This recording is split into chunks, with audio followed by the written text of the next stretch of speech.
ನಮಸ್ತೆ, welcome back to Food Bokke YouTube channel.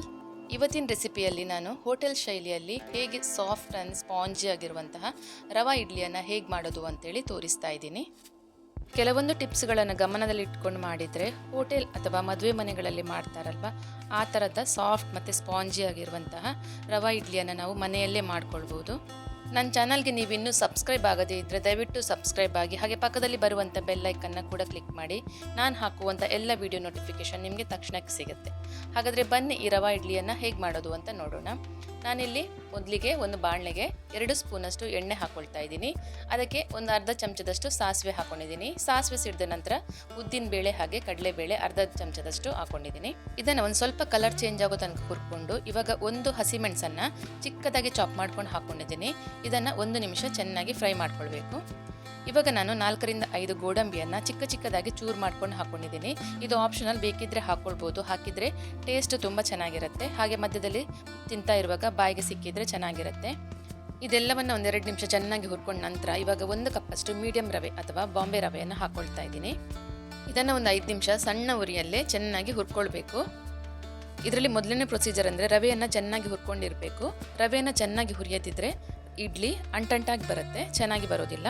ರವೆನ ಹುರಿತಾ ಸ್ವಲ್ಪ ಹಗುರ ಆಗುತ್ತೆ, ಹಾಗೆ ಸ್ವಲ್ಪ ಕಲರ್ ಚೇಂಜ್ ಆಗುತ್ತೆ. ಇವಾಗ ನೋಡಿ ಇದು ಸರಿಯಾಗಿ ಹುರಿದಿದೆ. ಇವಾಗ ಇದನ್ನು ಸ್ವಲ್ಪ ಆರೋದಕ್ಕೆ ಬಿಡೋಣ. ಇವಾಗ ನೋಡಿ ರವೆ ಚೆನ್ನಾಗಿ ಆರಿದೆ. ಇದನ್ನು ನೀವು ಒಂದು ಡಬ್ಬದಲ್ಲಿ ಹಾಕಿಟ್ಕೊಂಡ್ರೆ ನೀವು ಬೇಕಾದಾಗ ರವಾ ಇಡ್ಲಿಯನ್ನು ಮಾಡ್ಕೊಳ್ಬೋದು ಇನ್ಸ್ಟೆಂಟಾಗಿ. ಇವಾಗ ಈ ಹುರ್ಕೊಂಡಂಥ ರವೆಗೆ ನಾನು ಅರ್ಧ ಕಪ್ಪಷ್ಟು ಮೊಸರು ಸೇರಿಸ್ತಾ ಇದ್ದೀನಿ.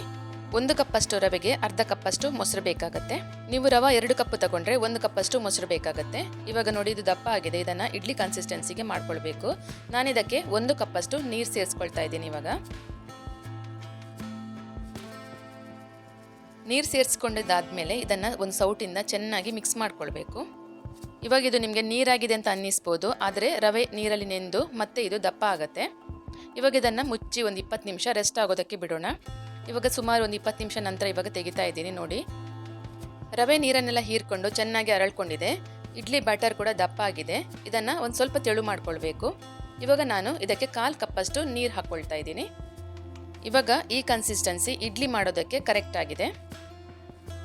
ಇವಾಗ ಇದಕ್ಕೆ ಒಂದು 1/4 ಕಪ್ಪಷ್ಟು ತುರಿದಂತಹ ಕ್ಯಾರೆಟನ್ನು ಸೇರಿಸ್ಕೊಳ್ತಾ ಇದ್ದೀನಿ.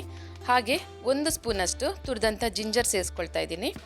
ಹಾಗೆ 1 ಕಪ್ಪಷ್ಟು ಕೊತ್ತಂಬರಿ ಸೊಪ್ಪು ಸೇರಿಸ್ಕೊಳ್ತಾ ಇದ್ದೀನಿ. ನೀವು ಯಾವುದೇ ತರಕಾರಿ ಕೂಡ ಸೇರಿಸ್ಕೊಳ್ಬೋದು. ಹುರುಳಿಕಾಳು ಅಥವಾ ಬಟಾಣಿ ಕಾಳನ್ನು ಕೂಡ ಸೇರಿಸ್ಕೊಂಡು ಮಾಡ್ಕೊಳ್ಬೋದು. ಇವಾಗ ನಾವು ಸೇರಿಸ್ಕೊಂಡಂತಹ ತರಕಾರಿಯನ್ನೆಲ್ಲ ಚೆನ್ನಾಗಿ ಮಿಕ್ಸ್ ಮಾಡ್ಕೊಳ್ಬೇಕು. ಇವಾಗ ನಾನು ರುಚಿಗೆ ತಕ್ಕಷ್ಟು ಉಪ್ಪು ಹಾಕ್ಕೊಳ್ತಾ ಇದ್ದೀನಿ. ಹಾಗೆ ಇದಕ್ಕೆ ಒಂದು ಅರ್ಧ ಸ್ಪೂನ್ನಷ್ಟು ಸೋಡಾ ಪುಡಿ ಸೇರಿಸ್ಕೊಳ್ತಾ ಇದ್ದೀನಿ. ಸೋಡಾ ಪುಡಿ ಆಕ್ಟಿವೇಟ್ ಮಾಡೋದಕ್ಕೆ ಒಂದು 2 ಹನಿಯಷ್ಟು ನೀರು ಹಾಕ್ಕೊಳ್ತಾ ಇದ್ದೀನಿ ಮೇಲ್ಗಡೆಯಿಂದ. ನೀವು ಡ್ರೈ ಆಗಿ ಸೋಡಾ ಪುಡಿಯನ್ನು ಹಿಟ್ಟಿಗೆ ಸೇರಿಸ್ಕೊಂಡ್ರೆ ಅದು ಸರಿಯಾಗಿ ಮಿಕ್ಸ್ ಆಗದೆ ಡಾರ್ಕ್ ಸ್ಪಾಟ್ಸ್ ಥರ ಬರುತ್ತೆ ಇಡ್ಲಿ ಮೇಲೆ. ಇವಾಗ ನೋಡಿ ಇಡ್ಲಿ ಬ್ಯಾಟರ್ ರೆಡಿಯಾಗಿದೆ. ಇವಾಗ ಇಡ್ಲಿ ಮೌಲ್ಡಿಗೆ ಇದನ್ನು ಹಾಕೊಳ್ಳೋಣ. ಇಡ್ಲಿ ಮೌಲ್ಡ್ಗೆ ಎಣ್ಣೆ ಅಥವಾ ತುಪ್ಪವನ್ನು ಗ್ರೀಸ್ ಮಾಡ್ಕೊಳ್ಬೇಕು. ಎಣ್ಣೆಯನ್ನು ಹಚ್ಕೊಂಡ ನಂತರ ಇವಾಗ ನಾನು ತುಪ್ಪದಲ್ಲಿ ಹುರಿದಂಥ ಒಂದೊಂದು ಗೋಡಂಬಿಯನ್ನು ಇಟ್ಕೊಳ್ತಾ ಇದ್ದೀನಿ. ಇದು ಅಲಂಕಾರಕ್ಕಷ್ಟೇ, ಏನು ಬೇಕಾದರೂ ಇಟ್ಕೊಳ್ಬೋದು. ಕ್ಯಾರೆಟ್ ತುರಿ ಹಾಕೋಬೋದು ಅಥವಾ ಟೊಮೆಟೊ ಹಾಕ್ಕೊಳ್ಬೋದು. ಇವಾಗ ಮೌಲ್ಡಿಗೆ ಹಿಟ್ಟನ್ನು ಹಾಕೊಂಡಾಗಿದೆ. ಇದನ್ನು ಇಡ್ಲಿ ಸ್ಟ್ಯಾಂಡಲ್ಲಿ ಇಟ್ಕೊಂಡು ಇದನ್ನು ಬೇಯಿಸ್ಕೊಳ್ಳೋಣ. ಇವಾಗ ಇದನ್ನು ಸ್ಟೀಮ್ ಮಾಡ್ಕೊಳ್ಬೇಕು. ನಾನಿಲ್ಲಿ ಒಂದು 10 ನಿಮಿಷ ಸ್ಟೀಮ್ ಮಾಡ್ಕೊಳ್ತಾ ಇದ್ದೀನಿ. 10 ನಿಮಿಷದಲ್ಲಿ ಇದು ಬೇಯುತ್ತೆ. ಇವಾಗ ನೋಡಿ 10 ನಿಮಿಷ ಆಗಿದೆ. ಇಡ್ಲಿ ಚೆನ್ನಾಗಿ ಬೆಂದಿದೆ. ಇದನ್ನು ಒಂದು 10 ನಿಮಿಷ ಆರೋದಕ್ಕೆ ಬಿಡೋಣ. ಇದು ಸ್ವಲ್ಪ ಕೋಲ್ಡ್ ಆಗಬೇಕು. ಬಿಸಿ ಬಿಸಿಯಲ್ಲಿ ತೆಗೆದ್ರೆ ಇದು ಅಂಟಂಟಾಗಿ ಬರುತ್ತೆ. ಇವಾಗ ಇದು ಸರಿಯಾಗಿ ತಣ್ಣಗಾಗಿದೆ. ಇವಾಗ ಇಡ್ಲಿ ಮೌಲ್ಡಿಂದ ಇಡ್ಲಿಯನ್ನು ತೆಗೆಯೋಣ. ಇಡ್ಲಿ ನೋಡಿ ಒಂದೊಂದೇ ಎಷ್ಟು ಚೆನ್ನಾಗಿ ಬಂದಿದೆ. ಎಲ್ಲಿ ಕೂಡ ಚೂರು ಸಹ ಅಂಟುತ್ತಾ ಇಲ್ಲ. ಇದು ತುಂಬ ಸಾಫ್ಟ್ ಆ್ಯಂಡ್ ಸ್ಪಾಂಜಿ ಆದ ಇಡ್ಲಿ ರೆಡಿಯಾಗಿದೆ. ನಾನು ಹೇಳಿದಂಥ ಕೆಲವು ಟಿಪ್ಸನ್ನು ನೋಡ್ಕೊಂಡು ಮಾಡಿಕೊಂಡ್ರೆ ನಿಮ್ಮ ಮನೆಯಲ್ಲೂ ಕೂಡ ಇದೇ ಥರದ ಸಾಫ್ಟ್ ಆ್ಯಂಡ್ ಸ್ಪಾಂಜಿ ಇಡ್ಲಿ ರೆಡಿಯಾಗುತ್ತೆ. ಈ ರವಾ ಇಡ್ಲಿ ರೆಸಿಪಿ ನಿಮ್ಗೆ ಏನಾದರೂ ಇಷ್ಟ ಆಗಿದ್ದರೆ ಈ ವಿಡಿಯೋದ ಕೊನೆಗೊಂದು ಲೈಕ್ ಕೊಡಿ. ಹಾಗೆ ವಿಡಿಯೋನ ಆದಷ್ಟು ಶೇರ್ ಮಾಡಿ. ಇದೇ ಥರದ ಇನ್ನಷ್ಟು ರೆಸಿಪಿಗಳನ್ನು ನೀವು ನೋಡಬೇಕಂದ್ರೆ ನನ್ನ ಚಾನಲ್ಗೆ ಸಬ್ಸ್ಕ್ರೈಬ್ ಆಗಿ, ಹಾಗೆ ಪಕ್ಕದಲ್ಲಿ ಬರುವಂತಹ ಬೆಲ್ ಐಕನ್ನ ಕೂಡ ಕ್ಲಿಕ್ ಮಾಡಿ. ನಾನು ಹಾಕುವಂಥ ಎಲ್ಲ ಹೊಸ ರೆಸಿಪಿಗಳನ್ನು ನೀವು ನೋಡ್ಬೋದು. ಹಾಗಾದರೆ ಇನ್ನೊಂದು ಹೊಸ ರೆಸಿಪಿಯೊಂದಿಗೆ ಮತ್ತೆ ಬರ್ತೀನಿ. Thank you for watching.